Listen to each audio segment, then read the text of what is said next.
Soft tissue in fossils has been reported in the scientific literature. This is a picture of our friend Brian Thomas, former employee of this museum, colleague of mine when I was working at Christian school.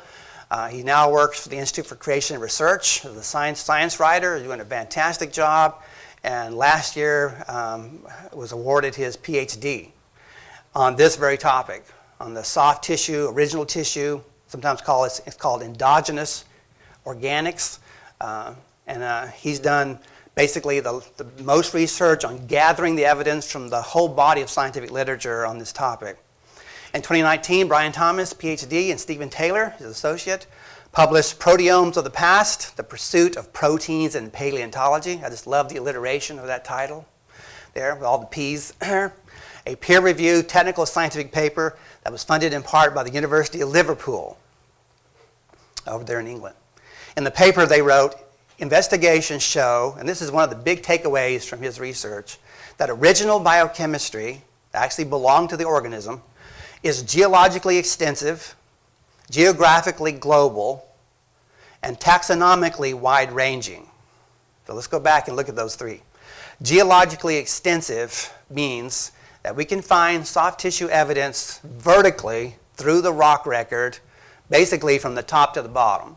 If there are fossils in those rocks from the so-called Cambrian period up past the Cretaceous period, all the different time zones that the evolutionists divide the raw record into, we can find soft tissue basically vertically up and down throughout the rock record. It's geologically extensive. Geographically global.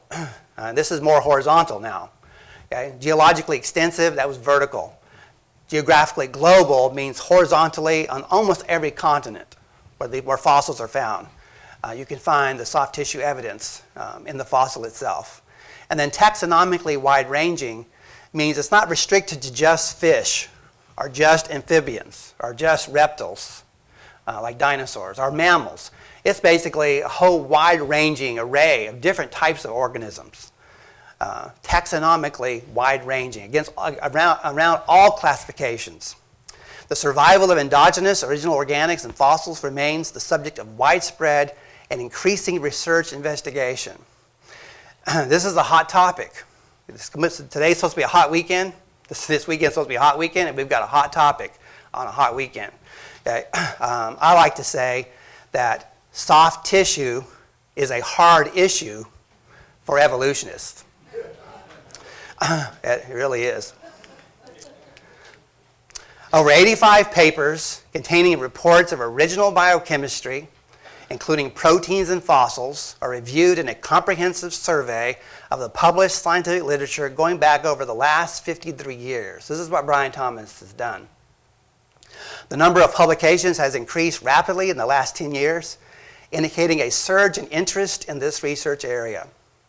Again, it really didn't start blossoming until about 2005, March of 2005, but you can find journal articles, internet listings of original soft tissue in the literature prior to that. Why hasn't this been a big issue like 100 years ago, or when paleontology started? Possibly because of technology. We just didn't have the technology. We also, in a lot of cases, they were just blinded to this issue.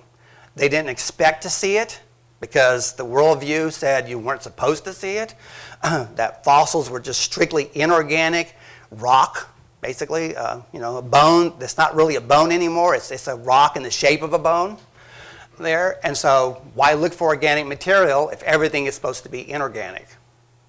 And then lo and behold, 2005 happened, and this got the attention that it really deserves.